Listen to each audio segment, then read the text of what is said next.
This world contains every race imaginable from ordinary humans to legendary dragons and everything between. Currently, all races wage war against the Demon Queen. Despite their combined strength, her demonic army crushes everything in its path. The devastation becomes so overwhelming that humans begin surrendering, sparking numerous rebellions. Elizabeth, the most powerful Demon Queen in history, assumes control as ruler of the world and all its races. She sits upon her throne when a priest addresses her with defiance. He warns that the prophesied hero will come and utterly defeat her. One of her minions kicks him brutally, demanding respect for the queen. This minion, once trained to become the hero and savior of humanity, betrayed his entire race. He transforms into his demonic form and advances to kill the priest. The queen commands him to halt. She questions the priest about this hero and prophecy foretelling her defeat. Her voice drips with menace as she threatens him with fates worse than death. The priest explains the prophecy clearly. When a hero appears and removes the sword embedded in the ground, humanity will destroy the demon race and reclaim the earth. The sword rests in the central hall for her to examine. She approaches, staring at the blade. An interesting thought crosses her mind when the warrior pulls this out: she will die. She wonders when that moment will arrive. She mobilizes her entire army, preparing for the great hero's arrival. 1 year passes. Then 2 years. Then 3 years. 4 years later, barely anyone properly guards the castle entrance. 15 years pass. Where is this hero who still hasn't appeared? Life in the city has stabilized. All races now coexist peacefully: trolls, lizards, humans, and elves living in harmony. Because of this peace, most people dread the hero's return.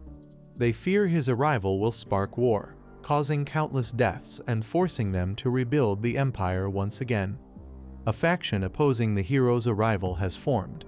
Nobody wants him to come. In the hall, the queen demands answers. Does anyone have news of this warrior who refuses to come kill her? The elf reports contacting every tree, plant, and insect across the planet. Nobody knows the hero's whereabouts. The dwarf admits he's hopeless at gathering information, but every weapon shop and blacksmith worldwide reports nothing about the hero. The trader representing the human race dismisses the concern entirely. He doubts the hero could even challenge the queen anymore. The bold demon on his side warns him sharply.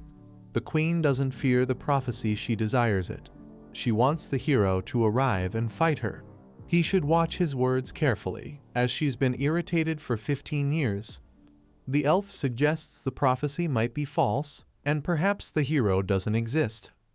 At that moment, the very priest who warned about the hero's coming enters, now carrying a sign from the Anti-Hero Arrival Association. He's completely changed. Enraged, the queen seizes him with her dark hand, demanding to know where the prophesied hero is, the one who was supposed to pull the sword and kill her. Her #1 fan claims she's so overwhelmingly powerful that the prophecy failed to activate. Humanity couldn't possibly create someone matching her strength. The queen's minion agrees eagerly. She shouldn't worry about this hero anymore, there's no chance for him.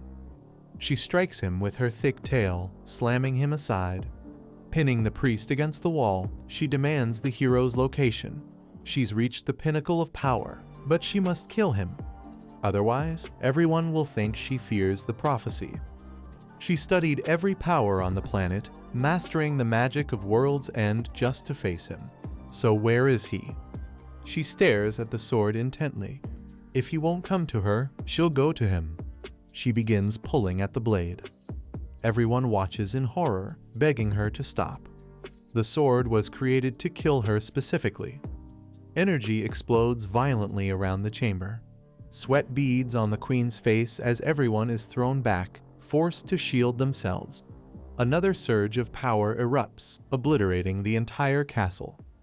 She succeeds, pulling out the sword of prophecy, the blade supposedly only the hero could remove. She senses who the sword calls to. Her gaze sweeps across the planet toward a small house, a humble farm in the middle of nowhere. She's found his hiding place. Using forced teleportation, she prepares to leave. Her subjects plead desperately, begging to serve by her side. Meanwhile, at that little farmhouse, a young man works peacefully, his straw hat shielding him from the sun. He wipes sweat from his face, remarking how peaceful farming truly is. He is indeed the legendary hero. Before his reincarnation, he worked endlessly with barely any hobbies. No video games, no reading, just watching farming videos during his commute. He always thought how wonderful it would be to live that simple life, farming without worries. Then he was transported to this world. The beginner system taught him basic survival skills using weapons and hunting. He genuinely enjoyed it. This was the peaceful farmer's life he'd always wanted. But then the system started issuing warnings.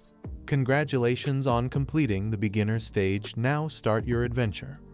He questioned why he should start any adventure when his farm was so peaceful. The system explained what awaited beyond the beginner village. He would encounter many people, learn countless skills and magic, master swordsmanship, grow stronger, and eventually become the legendary hero who kills the Demon Queen. He responded with complete disinterest. He had no desire to kill the Demon Queen. She could do whatever she wanted. He just wanted to stay here peacefully. The system insisted relentlessly. He couldn't remain here. The Demon Queen was slaughtering everyone. Start the adventure. Start the adventure. Every single day, the system spammed this message. He soon realized that beyond complaining, the system couldn't actually force him to do anything. So he decided to live there permanently. The beginner village comes with a protective barrier, increasing survival chances. The location remains undetectable, and time flows differently to help the hero develop. Days last much longer. He can plant, hunt, forge, and meditate all in the same day. Sure, he still understands nothing about swords or magic, but that doesn't matter. He has no intention of leaving. He'll stay here forever, living his simple farming life in complete peace. One day, the system grew furious, cursing him for only exchanging points for farming items. It called this behavior disgraceful and shameful. He was brought here to kill the Demon Queen. The system collapsed and exploded. Since then, he's received no messages. Life became more peaceful than ever. On another collection day, he realizes he forgot his small axe in the forest. He'll have to retrieve it. Suddenly, the sky darkens, gathering ominous energy. He thinks with dismay, not right now. The queen appears in the sky, declaring she's finally found the legendary hero of all prophecies. Our hero runs frantically, not from her, but because he left clothes and fish on the clothesline. If it rains, everything will get soaked and ruined. Taking items off the line, he breathes with relief. He managed in time. Rain would have destroyed his fish and clothes, leaving him with nothing to wear tomorrow. A mechanical dog beside him starts barking insistently. He tells it to go inside because of the incoming rain, but the dog gestures upward urgently. He looks up, confused. What's that thing up there? Hearing this, the queen bristles with irritation. What does he mean calling her a thing? He realizes she's angry and apologizes. He couldn't see clearly from this distance. She decides to verify his identity, sending something toward him. When it reaches him, the sword materializes, circling before landing directly in his hand. His identity is confirmed. He's the hero. Meanwhile, our hero panics, not wanting this blade. He begs her to take it back. Seeing his refusal of the sword irritates the queen further. Is he concealing his true power? She announces herself as Elizabeth, the strongest demon queen in history. She will obliterate him. The protagonist trembles with fear, cursing the system for claiming he was impossible to find here. The little dog keeps barking at the demon queen. The protagonist finally understands. Following the prophecy's logic, their meeting was inevitable. There's nothing more to say. He drops the sword and walks back toward his house, accepting his fate. He's going to die anyway, so he'll die peacefully inside. He never practiced anything, no sword skills, no magic. He'll simply lie down in bed and be destroyed. From the queen's perspective, she interprets everything differently. He's telling her he doesn't even need to defend. His little dog alone is more than sufficient. She should attack with everything she has. Obviously, she doesn't appreciate that assessment. This cursed hero is too arrogant. She immediately sends a barrage of meteors toward the house. The little dog calculates her power output, prepares a missile barrage, launches them, and intercepts everything.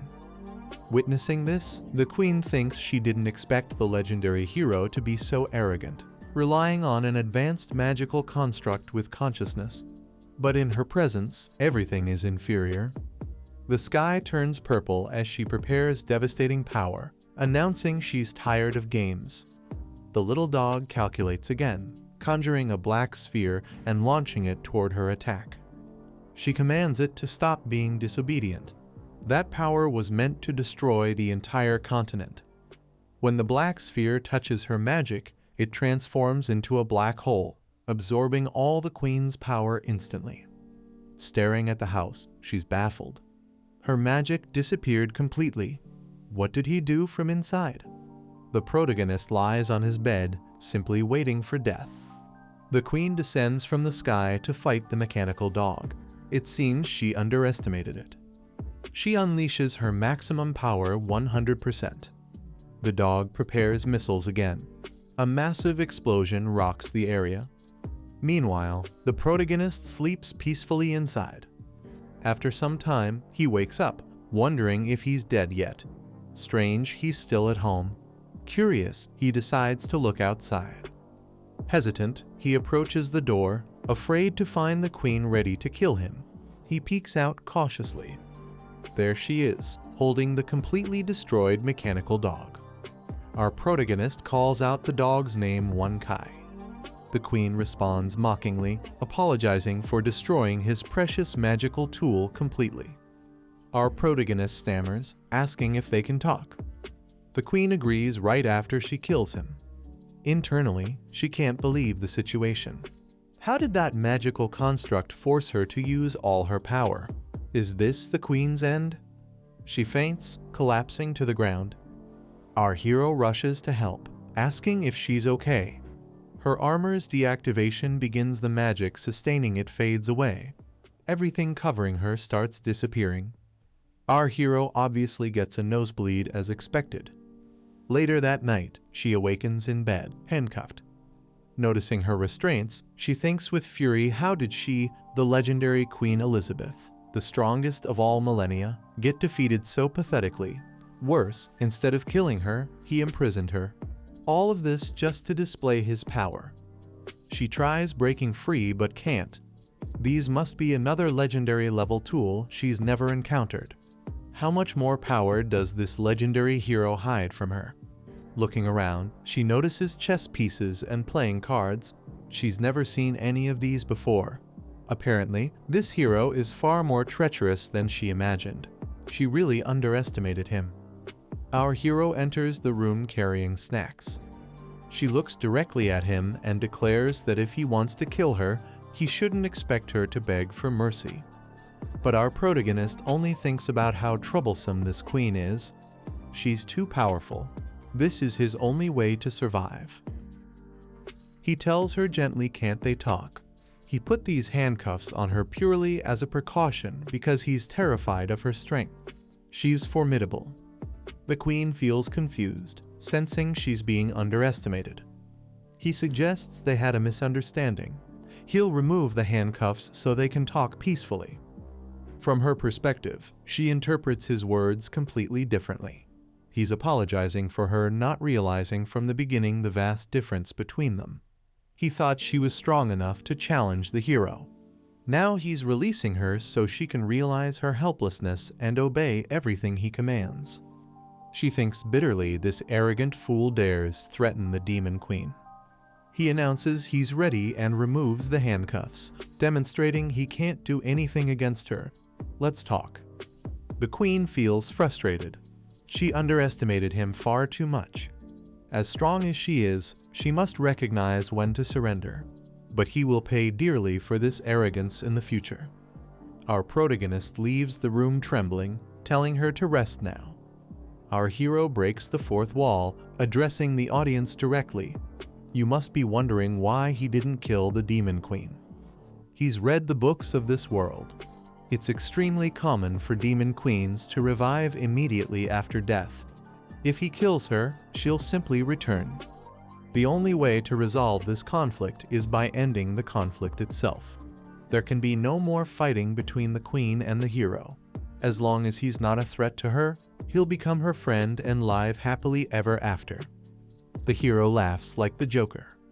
The queen only thinks bitterly he's still laughing in her face. He picks up the little dog, saying the buddy got beaten up badly.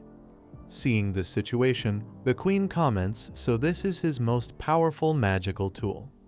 Our hero thinks it's not exactly a magical tool, just a small invention he made when bored. He responds to her that yes, you could say it was one of the last things he developed. The queen smiles slightly, planning carefully. Perfect now's her moment. He became careless by removing her handcuffs. This allowed her to use her secret abyss magic and recover instantly. Now, without his robot's protection, the fight's balance shifts completely in her favor. Time to kill him. Ready to attack, she apologizes for breaking his things. He replies casually, "Relax, it's okay." The memory card is still intact. Behind him, she's eager. This is the perfect moment to end the legendary hero. He continues, explaining that luckily he has 6 more of these little bodies prepared, so she doesn't need to worry. The poor girl is speechless. He inserts the memory card immediately. The little dog powers on, jumping and leaping happily. Our hero adds that he enjoys having company, but sometimes they're too messy, so he only keeps one activated. In her view, all of this was a deliberate plan to embarrass her. Seeing his distorted smile, she collapses back on the bed, completely bewildered. There's no way it's impossible. Suddenly, she smells something, asking what that scent is. Laping mentions he saw her pass out, so he prepared a small meal to warm her up. It's ready, all made with ingredients he cultivated. After farming for so long, his cultivation level reached maximum. The queen looks at the food, claiming only the weak need to eat. She's transcended beyond such needs. But she smells the food and feels tempted to try it. Our hero explains he cultivated all these vegetables and grains himself. Please try them. In his head, he simply wants to resolve the conflict through food. She remains hesitant but decides to taste it. Speechless, the protagonist wonders, even though he's practiced cooking for so many years, would what he cooks actually please someone of the Demon Queen's royal status? She takes more bites, one after another. With each bite, the meat juices explode in her mouth like fireworks. The flavor is so natural, and it contains an incredibly high amount of magical energy. Who would have thought delicacies exist in this world that would please even the Demon Queen? She can't help but swallow every last bite of his meat. Suddenly, she feels something exploding inside, complaining that it's too spicy. What did he do to this food? Laping panics, explaining he only added a little chili, something he enjoys. Can't the Demon Queen handle spicy food? The queen suffers, thinking it's obvious, as if this hero would be genuinely nice. He's trapping her for experiments. He brings her soup, saying it will reduce the burning. She stares at it, thinking he gave her poison, and now offers the antidote. She's playing completely in the hero's hands. It's such an uncomfortable feeling. Suddenly, she transcends, ascending to heaven with the protagonist's meat in her mouth. The taste becomes so comfortable, so peaceful. The war between the Demon Queen and the hero, none of it matters anymore. She's going to forget everything and live quietly, because she finally discovered how insignificant she truly is. The food contains such high magical concentration that it evolves her, making her stronger. She becomes confused, staring at him and demanding he stop pretending. What does he want from her? Laping feels awkward, explaining he just wanted to research whether the Demon Queen and hero could coexist. She interprets it differently in this world. She's the only one qualified to be his research subject since he's the hero. Come here, he'll help her grow stronger to see if she can beat him someday. Our protagonist asks if she agrees. He'll keep making delicious food to serve her.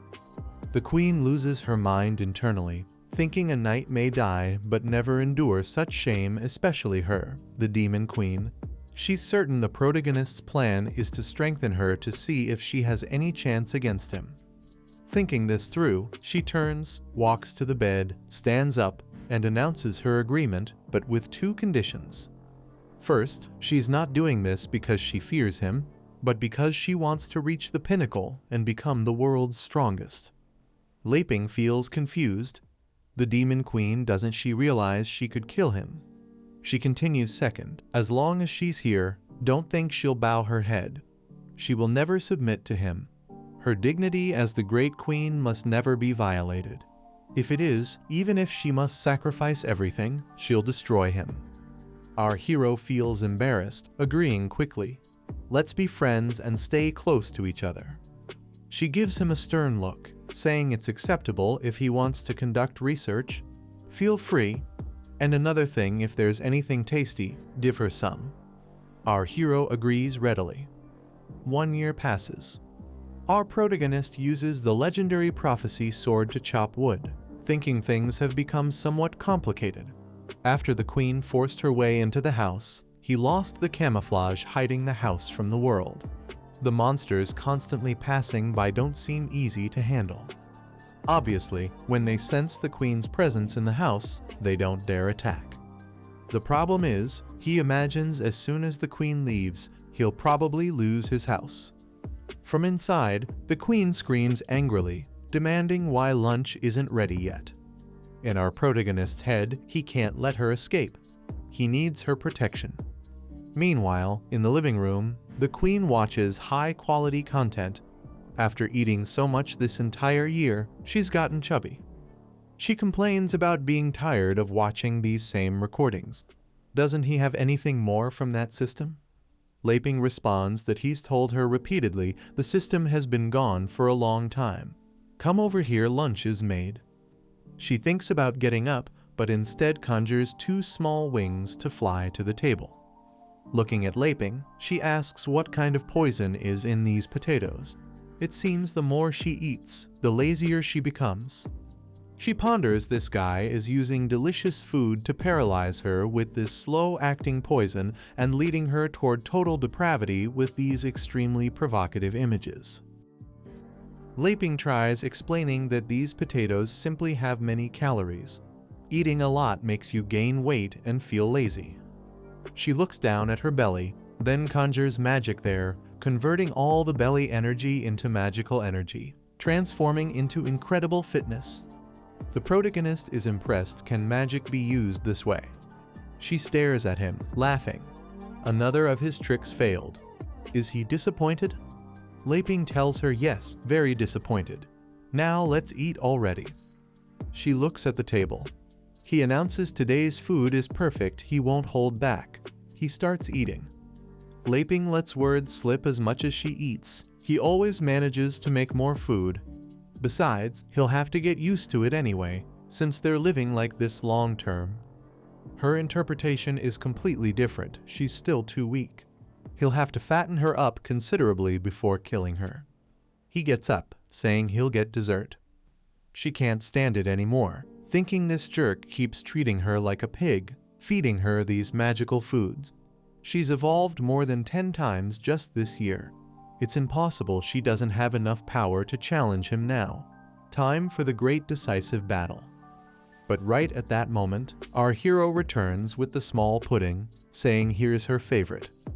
Her eyes sparkle. She goes happily to eat it. The protagonist thinks even though she's the demon queen, she's not very difficult to handle. You just need the right food. The scene shifts to an old man running away with a blonde girl. They're being chased by creatures in purple cloaks and white masks, hurling powers in their direction. They get trapped in a magic cage and must stop to fight. It's a father and his daughter. He turns to her, saying he'll hold them here while she runs to the city to find safety. The daughter refuses to leave him and escape alone. But the father insists he promised her mother he'd protect her until the end. The creatures already conjure massive magic to attack them. The father announces it's time to use the strongest power of all. He sends a white light slash that cuts the enemy conjuring magic in half. But the creature seems made of slime and reassembles immediately. The daughter tries shooting an arrow, but her attacks just pass through the monsters. The father warns there's no way she can help with her arrows, just run to the city and flee.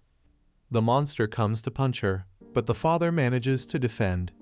Unfortunately, he's thrown far away, slamming his back against a rock. He's already bloody, nearly dying. He begs her not to help him, just run away. The creatures begin gathering, transforming into a giant monster. The daughter pleads with the monster she'll go with them if they let her father live. But suddenly she feels she's about to die. Then what appears to be a gigantic mammoth appears, crushing the creature. On top of the gigantic mammoth sits a house. On top of the house stands an elder ninja frog. On top of the elder ninja frog's head sits a doghouse with the protagonist's little robot. The frog speaks to the dog, calling him Big Brother. What should they do with these two harmless humans? The little dog replies not to hurt them, he'll take them back to the master. In the next scene, the girl wakes up at Laping's house, completely confused about what's happening. Looking around, she wonders where she is and what happened. As far as she remembers, her father was by her side, about to die. She gets up, rushing to the door and opening it. When she looks, her father is showing bodybuilder poses to our protagonist, who asks how to get a physique like that. The father replies a warrior's physique is fundamental. He should take better care of himself. Laping thinks so this is the so-called warrior profession he hears so much about. Amazing. The little dog walks around happily. The queen, annoyed, kicks him and demands who told him to bring these two here to her house. Stupid dog. The little dog gets sad and starts crying. Our protagonist keeps squeezing the guy's muscles, admiring their resilience. The father says if Laping doesn't mind, he won't hide anything either. He then bursts out of his clothes dramatically. Our hero just admires while the daughter thinks, "Dad, what are you doing?" Then she notices the queen's presence. Our guy tries explaining the situation, but the demon queen approaches her immediately, saying now that she's awake, scram. She got here first.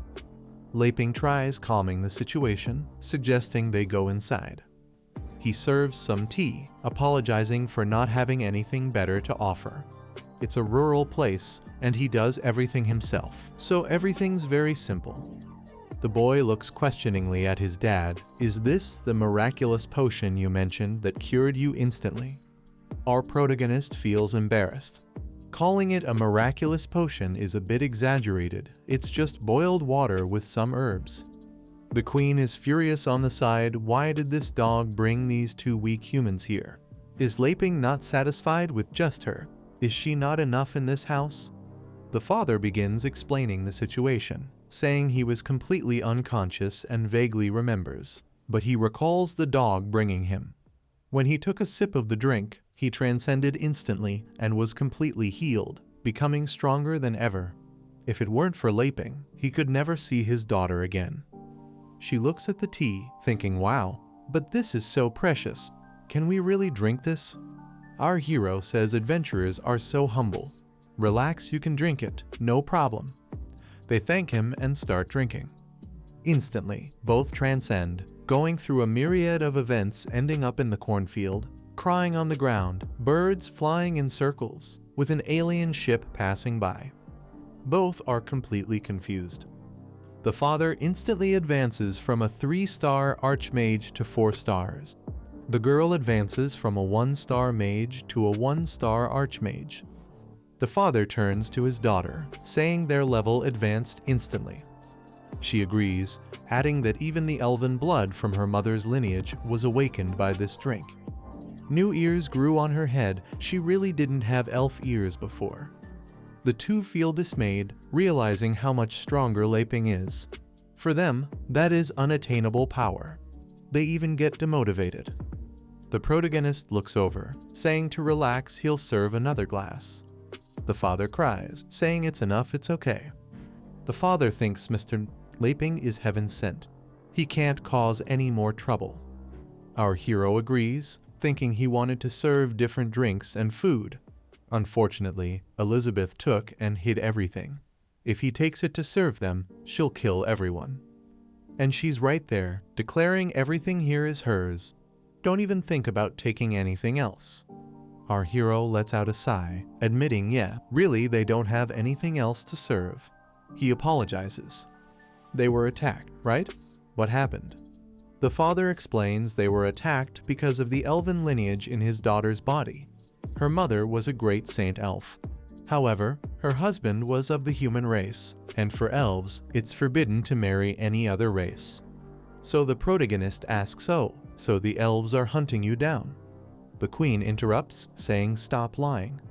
The demon queen banned interracial marriage long ago when she conquered the world. The father says it's a long story.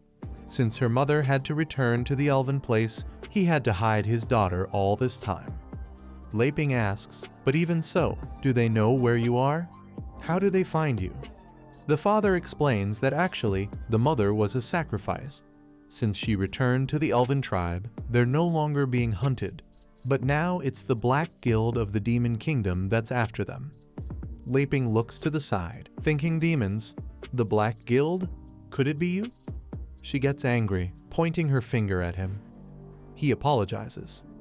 She sits down, telling him to explain why this Black Guild of Demons wants to capture elves. The father explains that apparently this Black Guild conducts experiments on living bodies, trying to bring the Demon Queen back from the dead. Elves are necessary materials. They're trying so hard that even his daughter, who isn't of pure lineage, is being hunted. Laping looks over, thinking I guess that has something to do with you, doesn't it? The queen grabs him, shaking him violently, telling him not to even think about it. Then she says it doesn't make sense. She's been here for a whole year, and he's always seen her, so she couldn't have left. The father and daughter are confused. The queen questions just with her absence for 1 year. The land is destroyed like this. Who has been spreading the rumor that the queen is dead? But they tell her Queen Elizabeth hasn't been seen for over 500 years. If she were alive, she would have appeared to take over the whole world again. She must be dead, right? Laping bites his fingers, thinking 500 years? She's been living here with me for 1 year? The queen sits on the couch, asking what the rumors of her death are. The elf explains that according to the great literary legend, the queen was destroyed by the legendary hero. The father continues the battle lasted over a month until finally the great hero sacrificed himself to protect the continent and died along with the demon queen. At this point, the queen gives them a deadly glare, taking them to a death world. The daughter asks her father what place this is. The father says it's her pure intention to kill them. The queen then declares all this rumor is false. He agrees immediately. Laping says it must also be a false rumor because he is the legendary hero, at least that's what the system said. Father and daughter are left without understanding anything. Laping explains, and this one here, whom everyone's talking about, is Queen Elizabeth. The two start exploding with excess information, their brains can't process all this. From the Queen's perspective, the interpretation is different. Look at this fool, she dominated her for so long that she doesn't even know what to do. She laughs in their faces. With that, she hits the table angrily, saying she's not going to stay here entertaining them. Thinking, damn Laping, you stinker. It seems you only saved them to humiliate me in front of them. This time you went too far. She slams the door and leaves. The father then asks Laping what his plans for the future are. What is he going to do with them? Our hero says he needs to calm down because even he doesn't know what to do. After Elizabeth broke the barrier, the time synchronization inside and outside became completely messed up. Night falls, and the daughter talks to her father. Wow, she didn't expect the story to be like this. Apparently, the great demon queen fell in love with the legendary hero and gave up the whole world just to hide with him, just like he did with Mom. The father replies to stop talking nonsense. They can't even compare. And another thing at this moment, Laping must be considering whether to kill them or not. The daughter says, but if he were going to kill them, why would he save them in the first place? But the father says, did you not drink that tea? Did you not realize how distant they are? Just by seeing his power, you should know that for them, we're no more than ants. Whether we stay alive or not doesn't matter to them. It all depends on how they're feeling at the time. At this point, the protagonist enters the room, saying, so it seems you two haven't slept yet. What are you talking about? The elf gets scared. He suggests if you haven't slept yet, how about we play some cards? The father agrees to play cards. The three sit around a candle. Laping asks if they understood everything. The father says basically. The elf girl thinks it's like my father said. This is Laping's test to decide if he's going to kill us or not. Our hero then says he'll start dealing the cards. The father swallows hard, asking Mr. Laping, could I ask what the name of this game is?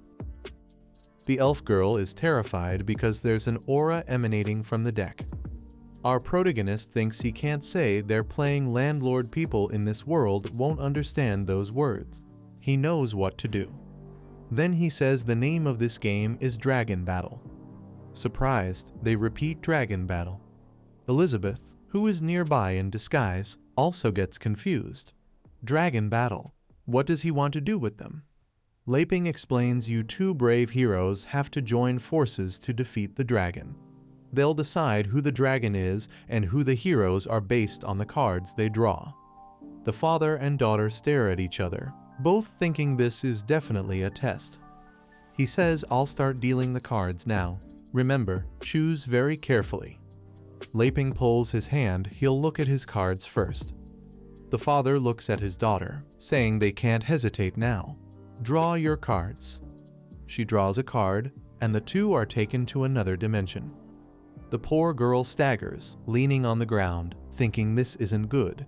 Just by drawing a card, my mana was completely drained. I'm powerless. She looks at her father, apologizing. He replies it's okay. Leave the rest to him. Laping asks if they want to be the dragon. He stares at his hand, thinking even though he doesn't have many big cards, it's still a pretty good hand. There's even a king. Not bad at all, this can win. The father and daughter say they have no intention of being the dragon. Laping is having fun. If he can get another 4 and an ace, he'll have a winning hand. He asks again, are you sure you don't want to? They reply they don't. Laping says since that's the case, he won't be polite. He puts his hand on the deck and draws 2. Then he throws an 8, a 10, and a queen. He looks disappointed with the cards he drew. The father thinks what happened. We didn't do anything. Is Mr. Laping dissatisfied with our performance? He then says he'll start with an 8. It's your turn, Uncle. Uncle is already sweating cold. If they can pass this test, he'll spare them. He can't give up. But he's feeling it every time he plays a card. It costs him a few years of his life. His life force is being drained. Trembling, he says he plays a jack. The daughter says father. But he interrupts, saying it's okay, leave it to him. She then says she'll pass. Laping thinks about their strategy. Besides the royal flush, they can make a sequence from 7 to queen. Only the 10 and jack are left. Should he break with a pair? If he does, they'll play it too. Thinking of various strategies but unable to reach a good conclusion, he says he'll pass too. The father asks, are you really not going to play? Laping says no. The father is confused, thinking this Laping is making me play these cards to consume all my life. Since that's the case, I need to get rid of all this as quickly as possible. He then plays 2 queens, 3 sixes, 3 sevens. According to the rules, this combination of cards is called Flying Dragon. He doesn't know what's going on, but it seems all the life energy from his leg was drained. The price for this was a leg. The bigger the cards, the higher the price to be paid. A flying dragon appears between them. Both are confused. What is this? The creature then uses power and hits Laping on the head. Elizabeth watches everything unfold. The father is afraid, thinking he made a wrong card combination. He just offended the legendary hero. But our hero is very calm, saying well played. The father says it's his turn now. However, our hero responds, I'll just pass. You can go again. The father says all right and plays a 3. His fingers and leg are already starting to feel lifeless. The elf daughter says she'll pass. Our protagonist then says his turn and plays a 10. Both look at each other, knowing they can't beat that hand. Laping reveals 6, 7, 8, 9, 10, Jack, and Queen a sequence. Now it's trouble for the two of them. Giant destructive waves begin appearing, and they're both drowning. The father tries saving his daughter, but it's hard resisting the waves, until they both wake up, breathless. He can't play. But our protagonist is calm. Now there are 3 of a kind with a pair summoning a group of knights. The father tells his daughter he can't win. But the elf girl says, hold on, I can. The father tells her not to do it. It will cost too much life force and is very risky. But she says she can't just hide. She also wants to protect him. She'll play 3 of a kind with a pair. The knights then go against each other. A battle ensues, and only her knight remains. The father asks if his daughter is okay. She says yes. Laping praises her move, saying she really has to protect her allies, even if she must sacrifice her own cards. The most important thing is that determination. Our protagonist thinks I didn't expect them to learn how to play cards so quickly. The father looks at his dwindling hand determination. At that moment, Laping says now it's too late. The father and daughter are scared. Mr. Laping? Elizabeth thinks things are getting bad. This aura is frightening. Our protagonist then plays 2 jokers. The dimension begins shattering, and a killer clown appears above. Elizabeth seems to recognize what he summoned, saying it's a 3-star demon, the Clown King. He was about to attack the other 2, making a heart. But then he notices Elizabeth and says, what are you looking at? Turning the heart into a knife. You better be careful, or I'll kill you.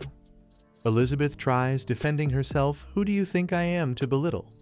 But she's angry. All this time, she's been absorbing everything the protagonist has been doing for her, theoretically giving all possible energy.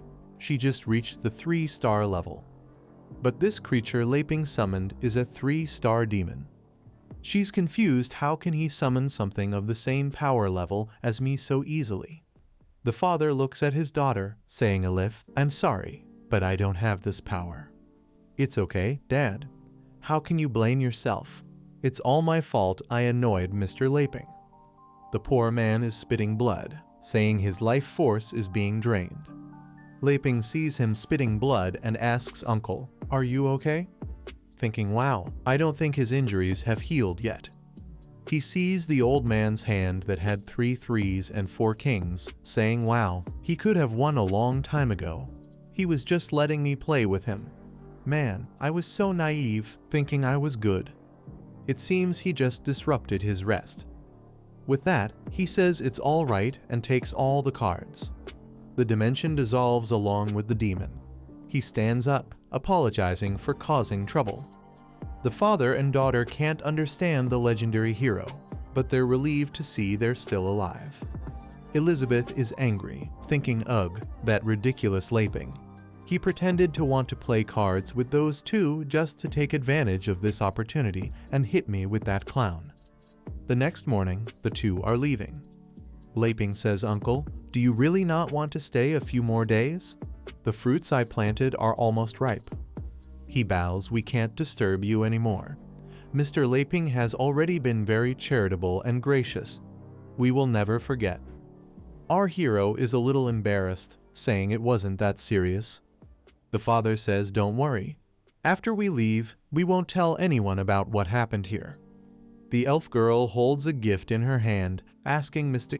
Laping, do you still want to give us something so precious? But he says it's just a little tea, no problem. Approaching the old man, he puts something in his hand, saying, "Oh, and here's something for you too, a memento." The father looks to see what it is. It's the deck of cards. Laping says, "You can keep that.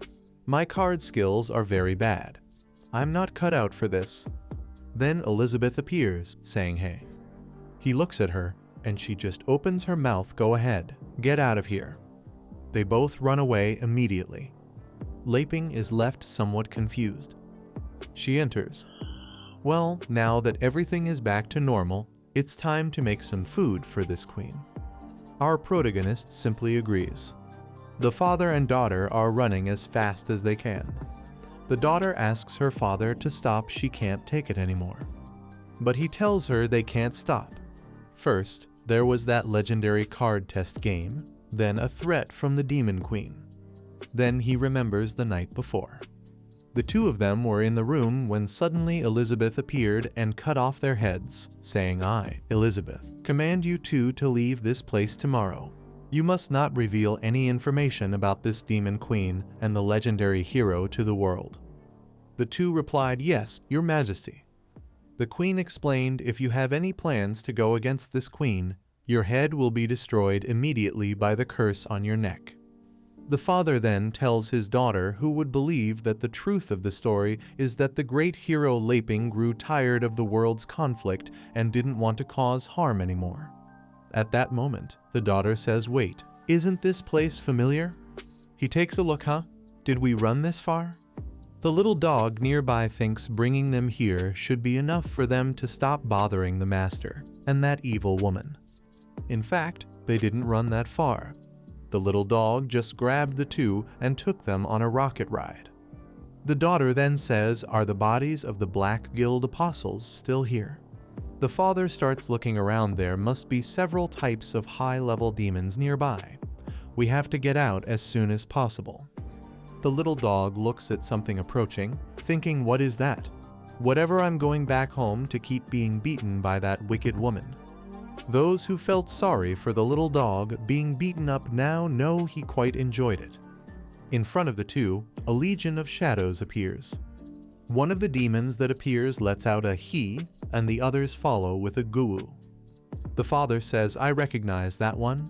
He's the great apostle, and he's a 2-star spiritual demon.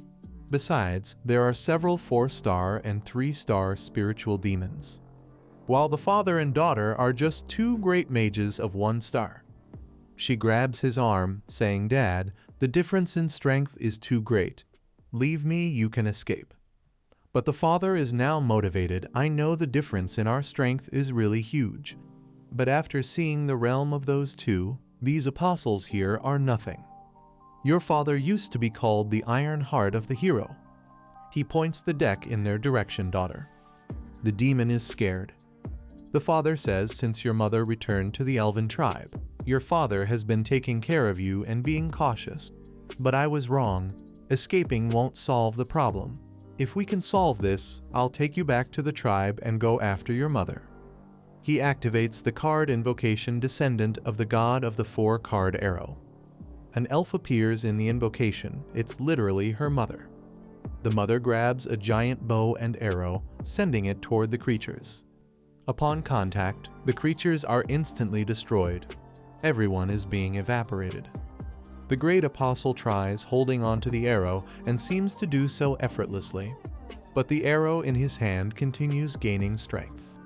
After some resistance, his head explodes. The father puts away the deck. The elf disappears, and he falls to the ground. The daughter runs, saying, "Dad, Dad." The father says to her, "It seems your father must change professions from now on." A new profession has been born on this continent, the Master of Cards. The elf creates a hole in the path. 1 week later, everything is calm at the protagonist's little house. He thinks this magical world is so amazing. "My attempt to create a hybrid fruit was very successful, but without someone to share the joy of the harvest, it always feels like something is missing. Knights, demon queens, warriors, elves, I originally thought I was content with a peaceful farmer's life. but after coming into contact with the outside world, my heart isn't so calm anymore. I want to see what's on the other side. People are always like that, they get one thing and want more. But I'm so weak. Forget it. The demon queen appears in front of him out of nowhere, saying, "You seem a bit down. What are you thinking?" He responds, "I don't know. I guess I wanted to go out and see some things, but never mind. I'm too weak." She gets excited. "Finally, you're interested in leaving this place. Well, come with me on a trip." But inside, she's thinking, "I understand that the outside world isn't comparable to you, but your attitude there is already too arrogant." Our protagonist, hearing the invitation to travel, is surprised. Really? In his head, it's a completely different story if I'm out there with the protection of the demon queen. She tells him to stop talking nonsense and change clothes quickly. The two then put on their adventure clothes. The queen says to him, "Wow, I have to admit, not only your cooking skills, but your sewing skills are also impressive." He replies, "Of course, those are my specialties." Meanwhile, the little dog is barking there, wagging his tail. She snaps her fingers, creating a teleportation, saying, "Well, let's go. We'll reach the nearest city." Laping is impressed. "Wow, what a convenient ability." The two then start heading toward the portal, but he says, "Wait a minute, Elizabeth. I have some questions. After we go first, you're not going to leave me alone, right? Second, will you control your emotions? Third, can you be discreet?" However, her interpretation, as always, is completely different. First, don't go without my permission. Second, you better control yourself. Third, don't use magic, or you'll ruin my adventure's fun. She just agrees, saying, "I got it." Laping says lastly, after seeing the outside world, "Will you come back with me?" In his head, he's afraid that if he goes out with her and she doesn't come back, he'll be attacked without the barrier. She only agrees to this, thinking before defeating that evil hero, "The outside world meant nothing to me." Laping says, "Really? You'll come back?" She then says, "I'll come back, but you'll have to agree to a condition." Laping asks, "What?" The queen tells him, "When we return, I want you to make me a super luxurious fruit pudding." Laping is a bit confused. "A pudding?" She says, "Yes. Any problem?" He says no. And they leave. The two leave, and the protagonist's little dog stays there. They enter the portal and appear in the city of Bolster. Several night creatures. Our protagonist is impressed. "Wow, this place is amazing. It's like I've entered another world. Look over there, Elizabeth, there's even an equipment shop. And wow, look at this, they're selling ingredients. But this doesn't seem to be just pork." He starts going to all the stalls happily.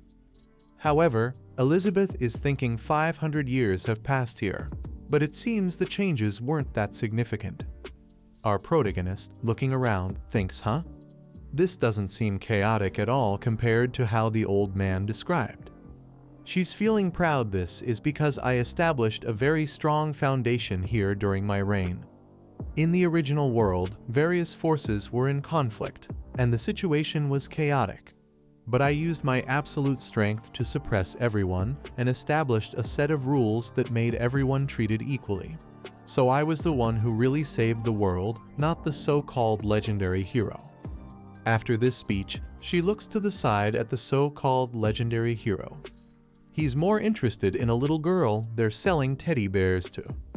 Wow, the details of the stitching are so delicate, they're very well done. Did you make this, little sister? The girl says, yes, I did. If you want, I can even offer you a lower price. But then a pig-headed guy appears, kicking and shouting, who gave you permission to open a store in this place? Stinky girl? Your church owes protection money to my gang, and yet you had the courage to come here and open a store on my street. The poor girl's siblings are all shaking. He grabs her by the neck, but she says, but you never even protected us. Why should we have to pay you any money for protection? The pig tells her, since last month, this street is now the territory of the Beast Gang. If you want to survive in this place, you'll have to pay monthly tributes. The little girl says that's not true. This church belongs to the nun. When she returns, you'll be in trouble. The pighead says, so it seems you're still misinformed, huh? Or are you pretending to be ignorant and not wanting to understand this situation? Today I'm going to kick all the orphans out of this place and destroy this broken church. Our protagonist tells the pig to stop it. The pig asks what he's going to do if he doesn't stop. Elizabeth, watching from afar, thinks, my God, why are you getting involved in these matters? Leave these people alone. But our hero signals with his hands, asking for her help. She turns her head as if to say no, I'm not going to stoop to that level. The furious pig says, I asked you what your intention is. Our protagonist is completely lost until he thinks I have an idea. Then he shouts to everyone, this pig here is bullying a little girl. Come on, condemn him.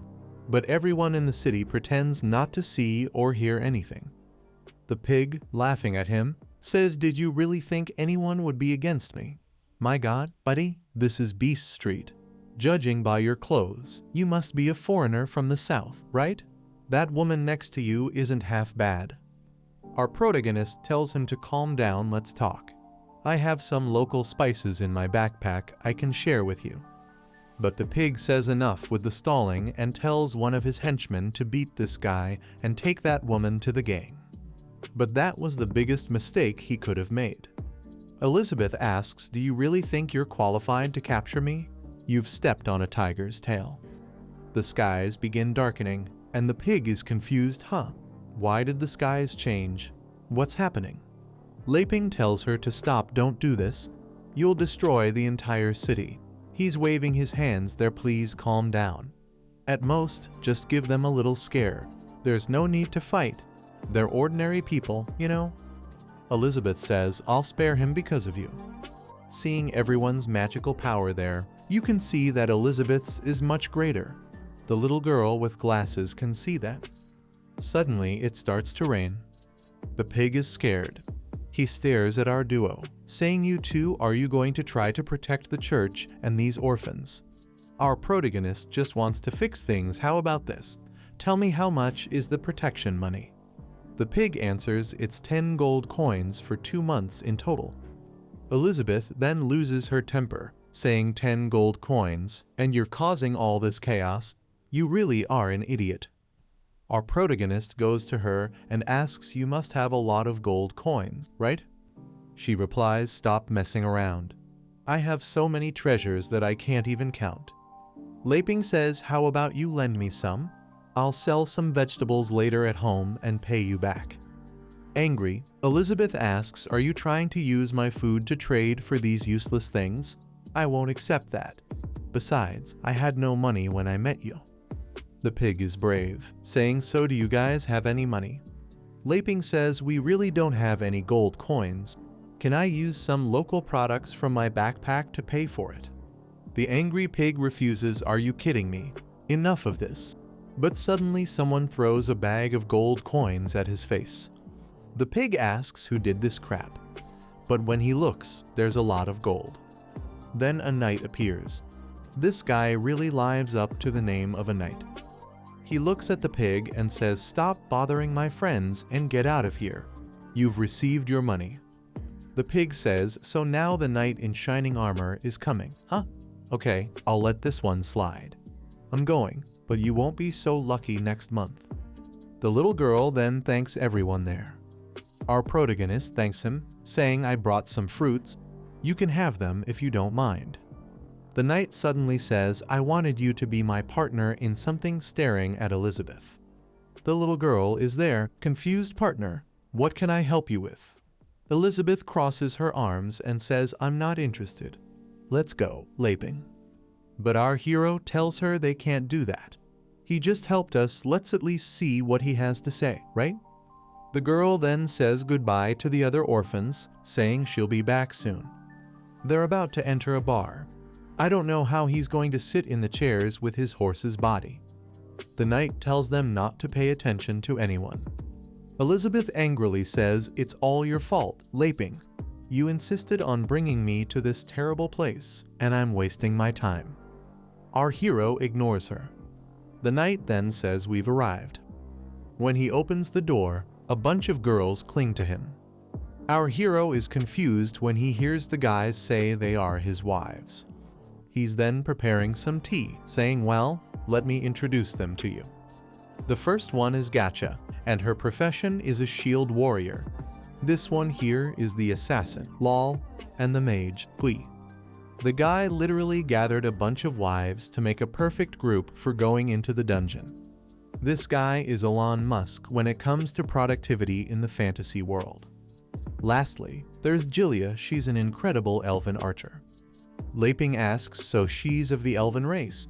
I also met a girl who had elven blood. Elizabeth impatiently says enough of this chatter.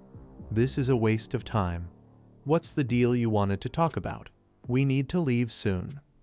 One of the horse guy's wives seems not to like that and says, Master, what's with this woman? Her attitude is very irritating.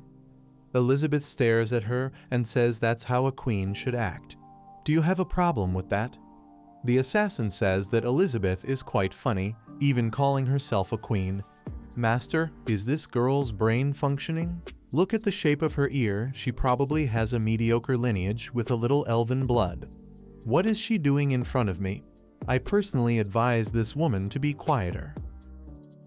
Elizabeth says, if you really want to bring destruction to this place, don't blame me. The little one runs ahead and says, calm down. Let's just have some pudding. Phew, I'm glad I made some. He then explains we came from a distant place, from a tribe with no name, just to travel here. She is the princess of this place. Her name is Elizabeth, and I am her servant, Laping. The wives continue to criticize, no wonder you act so weird.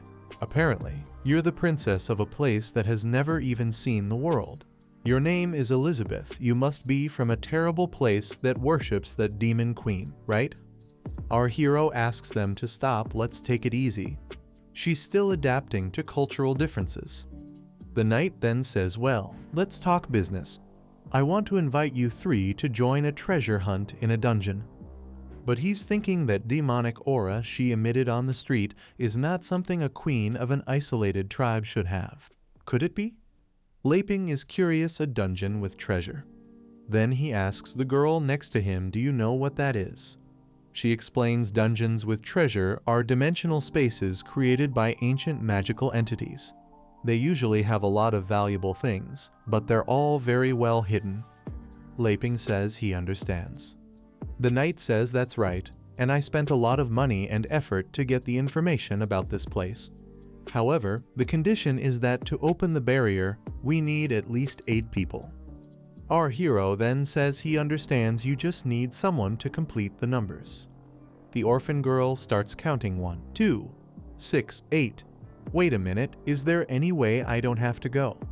Laping finds it strange and says to her, hey, isn't this place supposed to be full of precious things? Shouldn't you be happy to be able to go? But the girl replies, you don't understand. These places, they're very dangerous, and I'm just a level 4 mage. I'll die if I go there. Our hero says, so that's how it is. I really didn't know about all this danger. The knight tries to reassure them, don't worry. We just need people to complete the numbers, and your treasure in the end won't be less than ours. I guarantee you'll get at least a few thousand gold coins. One of the wives says the master alone has taken out several dark apostles. He'll ensure our safety. The orphan boy says a few thousand coins at least. Seriously? Then all the church's financial problems will be solved. Our hero looks at Elizabeth and asks, let's help them. It's just to complete the numbers, okay? Impatiently, Elizabeth agrees, saying he's the one deciding. Just don't bother me while I'm enjoying my pudding. The knight then looks at the wife who has an orb in her hand. Our hero asks, what is that crystal ball? The knight explains you just put your hand over it and it will measure your magical power. The orphan girl recognizes it immediately. Wow, the crystal is showing 8,769. That's at the level of a demonic spirit. The knight tells them, so my magic level is already at 4 stars. My wives are also all great mages, 4 or 5 stars. Since we're forming a team, it would be good for us to cooperate well and get to know each other better.